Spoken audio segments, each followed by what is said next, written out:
Vyakula muhimu kwa afya ya tezi dume: prostate enlargement. Nyanya. Nyanya zina kiwango kingi cha antioxidants ya lycopene ambayo ndio huleta rangi nyekundu kwenye nyanya. Lycopene ina uwezo mkubwa sana wa kusinyaza uvimbe wa tezi dume. Karanga aina zote. Jamii nyingi ya karanga kama korosho na almond zina kiwango kikubwa cha madini mbalimbali kama zinc, selenium, vitamini na omega 3 ambayo ni muhimu sana kwa ajili ya afya ya tezi dume.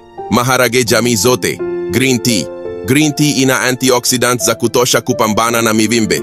Berries. Aina zote za berries kama blueberries, raspberries na strawberries zina madini mbalimbali pamoja na antioxidants kama lycopene na vitamin C kwa ajili ya afya ya tezi dume. Samaki. Samaki wana omega 3, zinc na madini mengi. Mboga za majani, hasa mboga za jamii ya kabage na broccoli ni muhimu sana. Maziwa na mazao yake kama siagi, mtindi, jibini. Matunda karibu yote. Mafuta yasiyoganda kama mafuta ya mimea. Mbegu za maboga, vitunguu swaumu, juisi ya komamanga, pilipili, ufuta, nafaka zisizokobolewa. Kama umependa makala hii tuambie unasoma au kusikiliza kutoka wapi. Usisahau kusubscribe, share na kutufollow. Bye bye.